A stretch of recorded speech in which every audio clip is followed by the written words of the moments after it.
कोल्हापूरची राजधानी आणि स्वराज्याच्या इतिहासाचा अभिमान असलेला पन्हाळगड आज वेदना व्यक्त करतोय। छत्रपती शिवाजी महाराजांच्या पराक्रमाचा साक्षीदार असलेल्या या ऐतिहासिक गडाच्या तटबंदींना अनेक ठिकाणी भेगा पडल्या असून पूर्वेकडील बुरुज कोसळण्याच्या मार्गावर आहेत। पावसाळ्याच्या तोंडावर निर्माण झालेली ही परिस्थिती गडाच्या अस्तित्वासाठी धोक्याची घंटा ठरतीये। इतिहासाचा हा अनमोल ठेवा वाचवण्यासाठी तातडीनं संवर्धनाची गरज आहे।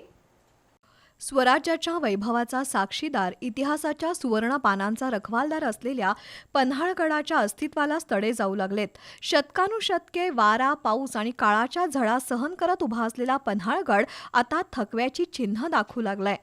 गडाच्या पूर्व बाजूच्या तटबंदीला अनेक ठिकाणी मोठ्या भेगा पडल्या असून 4 दरवाजाजवळ असलेला बुरुज काही दिवसांपूर्वी ढासळला आहे। मात्र डागडुजी करायला संबंधित विभागाला वेळ नाही। काही भागांमधील दगड निखळू लागलेत, त्यामुळे गडाच्या सुरक्षिततेबाबत गंभीर प्रश्न निर्माण झाले आहेत। विशेषतः पूर्वेकडील बुरुजांची अवस्था अत्यंत चिंताजनक बनली आहे। आपटी, मंगळवार पेठ, नेबापूरच्या बाजूच्या तटबंदीच्या शिळा निखळून पडू लागल्यानं त्याची डागडुजी करून त्याचं संवर्धन करण्याची गरज आहे। काही बुरुज झुकल्याचं दिसून येत असून त्यांच्या भिंतींना खोल तडे गेले आहेत। मुसळधार पावसामुळे तटबंदीचा पाया कमकुवत होत असल्यानं कोसळण्याचा धोका अधिक गडद झालाय।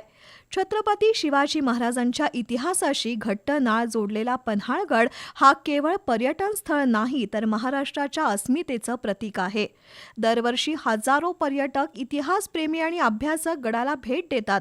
मात्र गडाच्या ढासळत्या अवस्थेनं प्रत्येकाच्या मनात चिंता निर्माण केली आहे। पुरातत्व विभाग आणि प्रशासनानं त्याकडे तातडीनं लक्ष देण्याची मागणी स्थानिक नागरिक, गडसंवर्धन कार्यकर्ते आणि इतिहास अभ्यासकांनी केली आहे। पन्हाळगड संवर्धनाची कामं त्वरित हाती घेतली नाहीत तर इतिहासाच्या या अमूल्य वारशाला हानी पोहोचण्याची भीती व्यक्त होतीये। बी न्यूजसाठी पन्हाळ्याहून विक्रम पाटील।